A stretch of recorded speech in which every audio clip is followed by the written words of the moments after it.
आज के वीडियो में हम क्वांटम मैकेनिक्स के एक और इम्पॉर्टेंट टॉपिक के बारे में बात करने वाले हैं जिसका नाम है श्रोडिंगर्स वेव इक्वेशन।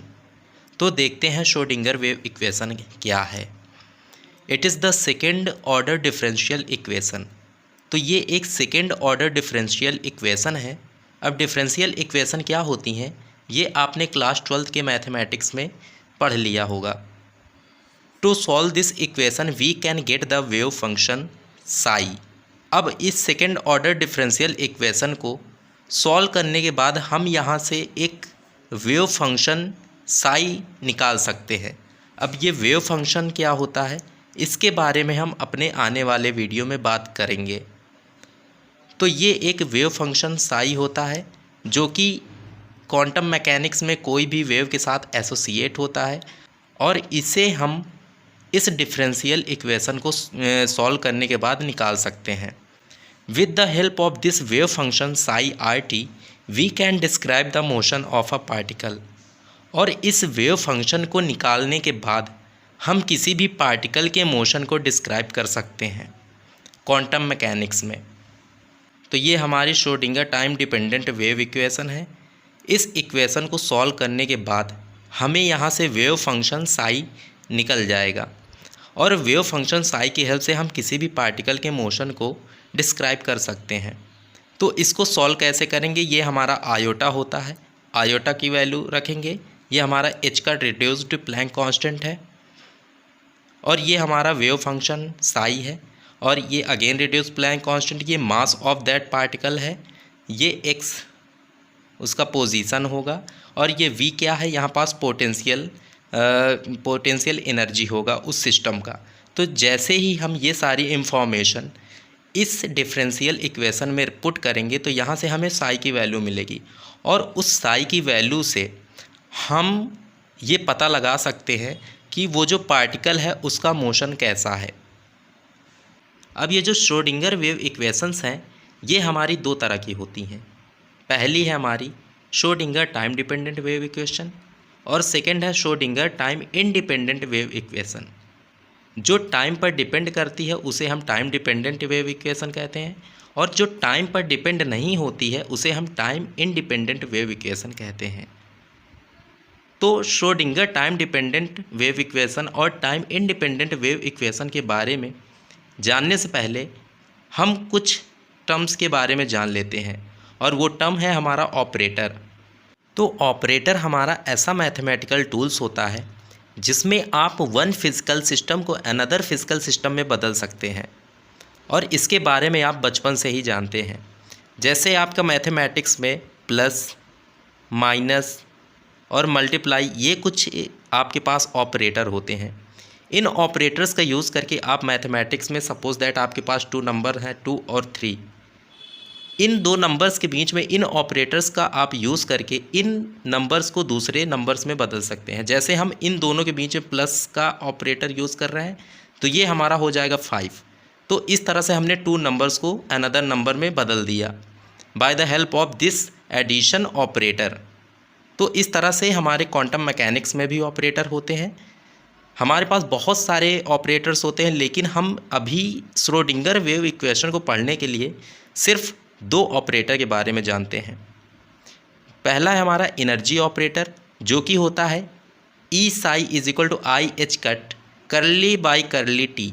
यहाँ पास साई आपका वेव फंक्शन है और ये ई एनर्जी ऑपरेटर है। तो E psi is equal to I H cut curly psi by curly T हो जाएगा, ये आपका एनर्जी ऑपरेटर। वहीं जो हमारा सेकंड है वो है हमारा मोमेंटम ऑपरेटर जिसको पी एक्स से डिनोट करते हैं और इसके साथ एक वेव फंक्शन लगा हुआ है।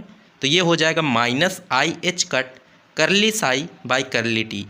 इन दोनों फार्मूलाज को आपको याद रखना है कि आपका एनर्जी ऑपरेटर क्या है और मोमेंटम ऑपरेटर क्या है, ये आपको आगे काम देगा। तो अब हम देखते हैं Schrodinger time dependent wave equation कि जो श्रोडिंगर की टाइम डिपेंडेंट वेव इक्वेशन है वो किस तरह से है। तो उसके लिए हम कंसिडर करते हैं कि एक पार्टिकल है जिसका मास m है और वो मूव कर रहा है पॉजिटिव x डायरेक्शन में और उसकी जो पोटेंशियल एनर्जी है उस पार्टिकल की वो है Vx और साथ ही में उसका जो मोमेंटम है वो है Px। और उसकी जो टोटल एनर्जी है वो ई है। ये कुछ चीज़ें उस पार्टिकल के बारे में हमें कंसीडर करना पड़ेगा। तो अकॉर्डिंग टू क्लासिकल मैकेनिक्स के हिसाब से हमें क्या कहता है कि जो टोटल एनर्जी होती है किसी भी सिस्टम या पार्टिकल की, वो उस सिस्टम या पार्टिकल की काइनेटिक एनर्जी और पोटेंशियल एनर्जी का एडिशन होता है। तो यहाँ से आप लिख सकते हो जो total energy E is equal to, एक रिलेशन आपने क्लास 9th में ही पढ़ा था मोमेंटम और काइनेटिक एनर्जी के बीच में, जो कि होता है px²/2m। ये आपने क्लास 9th में ही पढ़ रखा है। तो इसकी काइनेटिक एनर्जी की जगह पर हम ये वैल्यू पुट कर देंगे। तो यहाँ से हमारा हो जाएगा टोटल एनर्जी उस सिस्टम की px²/2m प्लस पोटेंशियल एनर्जी। अब यहाँ पास हमें क्या करना होगा, साई को इंट्रोड्यूस कराना होगा इस एनर्जी वाले टर्म्स में। तो on multiplying by psi on both side we get. तो यहाँ पास हम साई इंट्रोड्यूस कराने के लिए दोनों तरफ साई का मल्टीप्लाई कराते हैं। तो ये हो जाएगा हमारा E psi is equal to px²/2m plus V into psi. अब यहाँ से हम क्या करेंगे कि अपना जो मोमेंटम ऑपरेटर अभी हमने देखा था, मोमेंटम ऑपरेटर की वैल्यू यहाँ पुट कर देंगे। और मोमेंटम ऑपरेटर क्या था आपका, px is equal to I H cut curly by curly x। इसकी वैल्यू, ये वैल्यू हम यहाँ पास पुट कर देंगे। तो ये हमारा निकल के आ जाएगा E psi is equal to 1/2m minus I H cut का square curly square psi by curly x² plus V Sai. यहाँ पास वैल्यू पुट करके हम इसको जैसे ही सॉल्व करेंगे तो हमें ये इक्वेशन यहाँ से मिलेगी। और हमारे पास एक एनर्जी ऑपरेटर भी था, उस एनर्जी ऑपरेटर को भी हम इस अबव इक्वेशन में पुट करेंगे जैसे ही, तो हमारे पास एक फाइनल ये इक्वेशन निकल के आ जाएगी। और ये जो इक्वेशन हमारी कुछ इस तरह से निकल के आती है, I H cut curly psi by curly t is equal to minus h cut upon 2m dot curly square psi upon curly x² plus V psi. यही है हमारी Schrodinger time dependent wave equation. यहाँ पास हमारे पास time का भी term है, तो इसका मतलब ये जो डिफरेंशियल इक्वेशन हमारे पास आती है ये टाइम पे डिपेंड हो रही है। और इसी श्रोडिंगर वेव इक्वेशन को सॉल्व करके हम साई के बारे में पता लगा सकते हैं। और जैसे ही साई के बारे में हमें पता लगेगा तो हम उस पार्टिकल्स के मोशन को क्वांटम मैकेनिक्स में बता सकते हैं कि इसका मोशन कैसा है, इसकी एनर्जी क्या है, और भी बहुत सारी इम्पॉर्टेंट इंफॉर्मेशन उस क्वांटम मैकेनिकली सिस्टम के बारे में हम पता लगा सकते हैं। लेकिन वो सिर्फ़ और सिर्फ इस वेव इक्वेशन को सॉल्व करने के बाद ही होगा। अब हम बात करेंगे Schrodinger time independent wave equation के बारे में। इसके पहले हमने Schrodinger time dependent wave equation के बारे में बात कर ली है। अब हम इंडिपेंडेंट के बारे में देखेंगे। तो इसमें भी हम सबसे पहले कंसीडर कर लेते हैं कि एक पार्टिकल है, उसका मास m है और वो पॉजिटिव x डायरेक्शन में मूव कर रहा है और उस पर एक फोर्स F लग रहा है। In this force field the potential energy of the particle V does not depend on time. और लेकिन इस बार जो पोटेंशियल एनर्जी है हमारा इस फोर्स फील्ड के अंदर, वो टाइम पे इंडिपेंडेंट है, टाइम पे डिपेंड नहीं कर रहा है, लेकिन वो पोजीशन पे डिपेंड कर रहा है। Let the momentum of particle भी px, और उस पार्टिकल का हम मोमेंटम लेट कर लेते हैं कि px है, और जो टोटल एनर्जी है उस पार्टिकल की वो E है। तो अब यहाँ से हमें क्लासिकल मैकेनिक्स क्या कहता है, तो according to classical mechanics total energy E is equal to E K plus we. जो एनर्जी होती है टोटल एनर्जी किसी भी सिस्टम की, वो kinetic energy plus potential energy होती है। अगेन हम यहाँ पास से काइनेटिक एनर्जी और मोमेंटम के बीच का जो रिलेशन है वो यहाँ पुट कर देंगे। तो इस तरह से हमारे पास एक इक्वेशन बन के आ जाएगी। और यहाँ पास साई को इंट्रोड्यूस कराने के लिए इस इक्वेशन में हम दोनों तरफ साई का मल्टीप्लाई करा देते हैं। तो जैसे ही हम साई का मल्टीप्लाई करा देते हैं तो ये अबव इक्वेशन कुछ इस तरह से हमारे पास आ जाती है। अब यहाँ पास से हमें क्या कर देना है कि जो हमारा मोमेंटम ऑपरेटर px था उसकी वैल्यू हमें इस इक्वेशन में यहाँ पुट कर देनी है। तो जैसे ही हम मोमेंटम ऑपरेटर की वैल्यू पुट करेंगे तो एक इक्वेशन हमारी इस तरह से बन के तैयार हो जाएगी।